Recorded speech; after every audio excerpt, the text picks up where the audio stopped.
వేయటానికి పప్పు నానబెట్టేసి తీసేసుకున్నాను నేను. ఒక పావు గంట అయింది. ఇదిగోండి మిక్సీలో జార్లో వేసాను. పప్పు, జీలకర్ర, ఉప్పు, పసుపు, ఎండుమిరపకాయలు వేసుకుంటే కొంచెం కారంగా ఉంటుంది. ఇక పచ్చిమిరపకాయలు ఈ మిక్సీలో వేస్తున్నాను సమానంగా. ఇదండి. ఇందులో కొత్తిమీర కూడా వేసాను, చెప్పలేదు. కొత్తిమీర కూడా వేసుకోవచ్చు. అదిగోండి పెసరెట్టు పెనం మీద వేస్తున్నాను చూడండి. అలా తిప్పుకోవాలి. వేడెక్కాక పెనం నూనె వేసుకుని అలా తిప్పుకుంటూ రండి. దాంట్లో అల్లపచ్చడి అయితే బాగుంటుందండి. తోటకూర ఆవకాయ అయినా సరే బాగుంటుంది. అలా వేసుకోండి. అలా చక్కగా తిప్పుకోండి. రౌండ్గా ఒక చుక్క నూనె చుక్క వేసుకోండి రౌండ్గా. అదేంటి పెసరెట్టు. అదిగోండి నూనె చుక్క అలా వేసుకోండి కావాలంటేను, లేకపోతే అక్కలైతే మానేయండి. అలా వేసుకోండి. బాగా కాలుతుంది తొందరగా. అదేంటి పెసరెట్టు.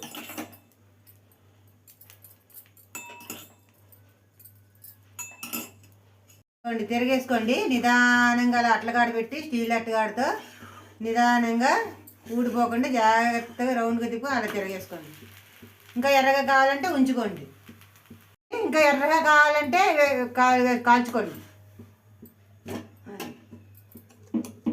ఇంకోటి వేస్తున్నాను చూడండి.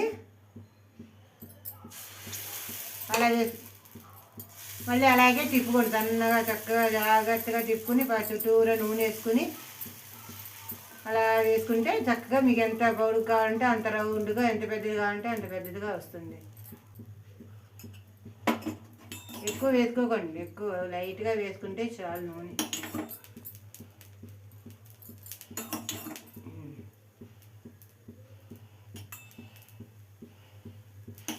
కాస్త ఎర్రగా కాల్చుకున్నాక తీసుకోండి.